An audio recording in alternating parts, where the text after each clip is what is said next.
Miriam, good afternoon, Chairman Murkowski, Vice Chairman Schatz, and members of the committee. My name is Catalina Chacon, and I'm honored to serve as a member of the Tribal Council of Pechanga Band of Indians. Thank you for the opportunity to testify today in support of S-4417, the Pechanga Band of Indians Water Rights Settlement Technical Amendments Act.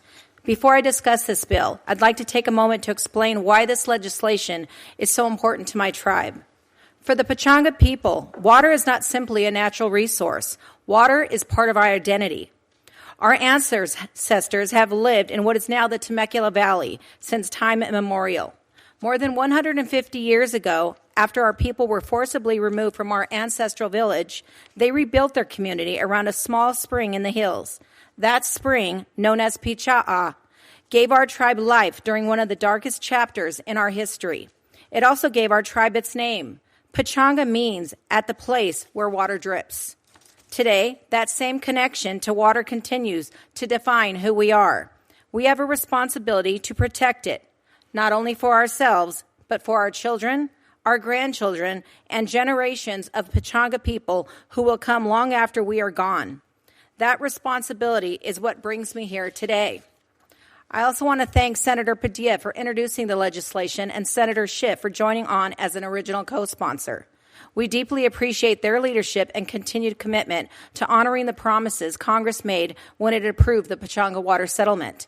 After decades of litigation and negotiation, Congress enacted our water settlement in 2016.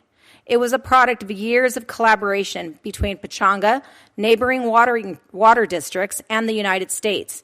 It recognized our federally reserved water rights, resolved long-standing disputes, and established a cooperative framework for protecting water resources throughout the Santa Margarita River watershed.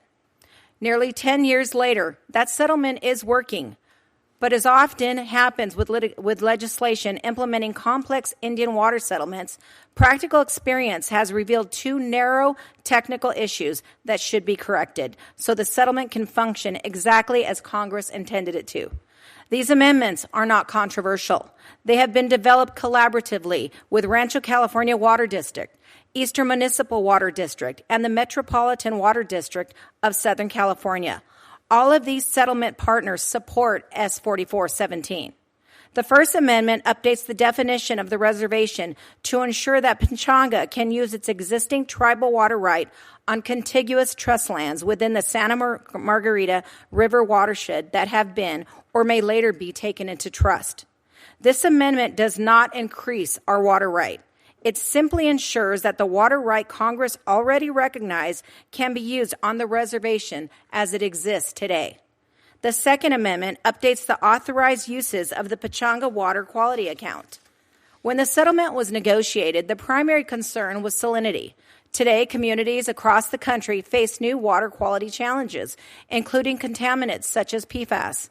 This amendment simply provides the flexibility to use existing settlement funds to respond to today's water quality issues rather than limiting those funds to a single purpose envisioned nearly a decade ago.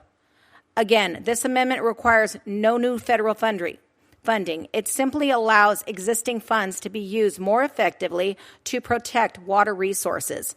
S-4417 contains two changes that are truly technical amendments to our original water settlement. It does not reopen our settlement. It does not alter the negotiated balance among the parties. It does not expand our water rights, and it does not require additional appropriations. Instead, it honors the agreement Congress approved in 2016 by ensuring that settlement can continue to serve the purposes Congress intended for Pechanga, for our neighboring water agencies, and for future generations. On behalf of the Pechanga Band of Indians, I respectfully ask the committee to approve S-4417 and advance it to the full Senate. Thank you for the opportunity to testify before you today, and I'd be happy to answer any questions. Thank you.